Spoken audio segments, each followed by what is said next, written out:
Bella a tutti ragazzi, per ridare un nuovo video del mercato napoletano. Come state? Spero tutto bene. In questo video andiamo a fare il pre-partita di Napoli-Parma. Napoli-Parma è una partita di recupero che il Napoli va a fare.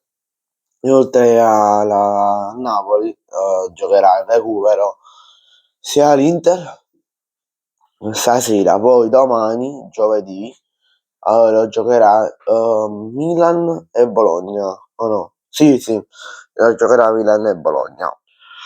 E ragazzi, non avete visto la classifica di Serie A perché uscirà direttamente la settimana prossima e oggi non uscirà il video a mezzogiorno, ma uscirà direttamente.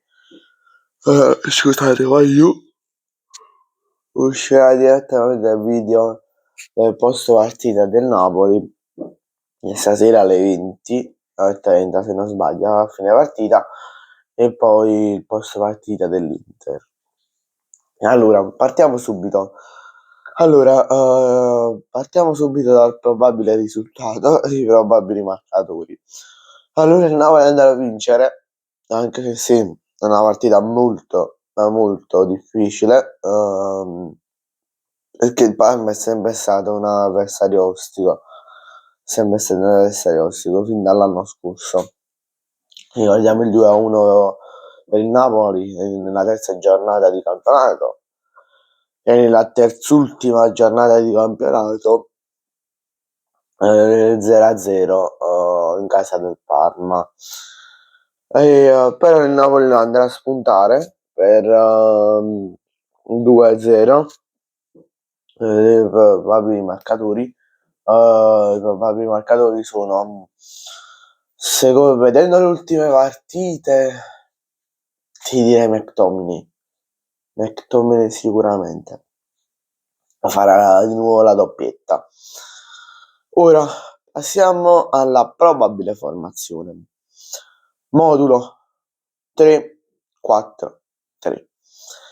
Allora, poi Neres, ragazzi, proverà Antonio Conte a farlo giocare la partita di oggi e anche un po' nella partita contro l'Inter, no scusate, contro il Sassuolo domenica, e poi se ne parla la settimana prossima contro il Copenaghen, se tutto va male oggi.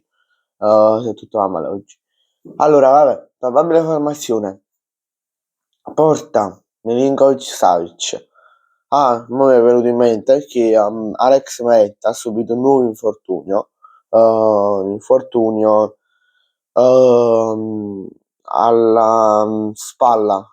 Alla spalla e sarà fuori penso un altro mese. Mamma mia, chissà.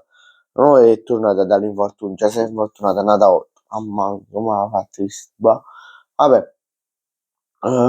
Porta Milinkovic Savic, difesa a 3, composta da João Jesus, Bergama e Rachmani, che questa difesa mi è piaciuta molto nella partita contro l'Inter, tranne un po' per Bergama.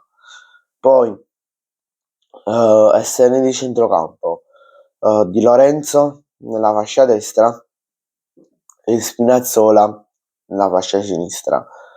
Poi centrocampisti, Lobotka e McTominay. Poi come ali saranno Politano, Metropolitano sulla fascia destra, mamma mia, fascia destra, tenimmo di Lorenzo Politano, mamma mia, fascia destra. Vabbè, e poi come sulla fascia sinistra, come alla sinistra andrà a giocare Noah Lang, secondo me. Poi come punta Rasmus Højlund.